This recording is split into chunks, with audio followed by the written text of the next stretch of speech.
어떤 사람이 유능한 사람입니까? 꼭 필요한 사람. 다니엘이 바로 그런 사람입니다. 왕이요 3번이나 바뀌었어요. 나라가 이렇게 바뀌었단 말입니다. 그런데 다니엘은요 총리 자리를 계속 유지를 했다. 심지어 포로민 출신이란 말이요. 그런데도 다니엘은 신들의 영이 함께하는 자다 이렇게 말하면서 그 나라의 2인자로 총리를 세우는 거지요. 다니엘은요 나라에 없어서는 안 될 유능한 사람이었습니다. 그렇다면 다니엘이 이렇게 인정받고 유능한 사람이 될 수 있는 이유는 무엇인가? 먼저 다니엘은 유능한 사람이 된 이유는 흠이 없는 삶을 살았던 사람이다. 본문에 보니까 다니엘에게 위기가 찾아왔습니다.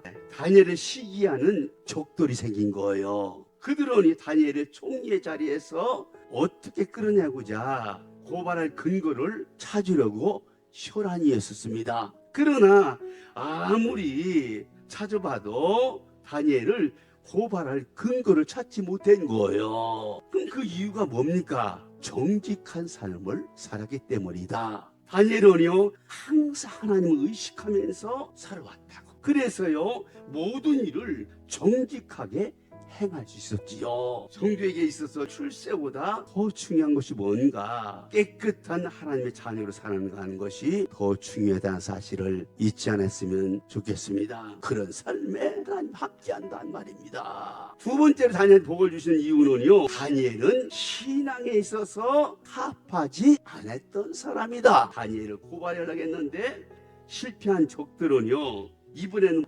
다니엘을 잡기 위해서 덫을 놓습니다. 다니엘이요 신앙의 트집을 잡아서 왕의 손을 빌려서 다니엘을 죽이려고 했었습니다. 다니엘을 죽이려는 자들은요 왕을 설득하라여서 한 가지 법을 만들었습니다. 앞으로 30일 동안 누구든지 왕 외에 신이나 사람에게 구하는 자는 사자굴에 집어넣읍시다. 그러나 다니엘은요 자신의 죽이려는 그 음모에도 굴복하지 않고 타협하지 않았다. 다니엘은요 매일 하던 대로 예루살렘을 향해서 창문을 열고 하루 3번씩 무릎을 꿇고 기도를 했다. 다니엘은요 자신의 생명보다 기도를 더 예배를 더 중요시 여겼다. 우리는 신앙을 인해서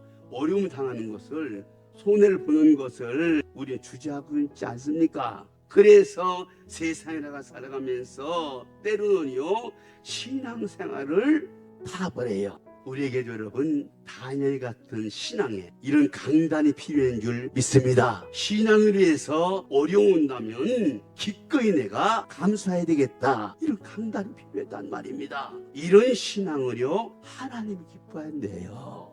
마저 보겠습니다. 다니엘에게 하나님께서 복을 주사 유능한 이유는 뭔가? 어떤 상황 속에서도 하나님을 신뢰하는 사람이기 때문에 하나님께서 유능한 사람으로 만든 줄 믿습니다. 일생 동안 열심히 신앙생활했습니다. 그런데 사자굴의 던지는 위험에 처해 있습니다. 다니엘에게 하나님에 대한 그 어떤 원망도 어떤 불평도 찾아볼 수가 없다.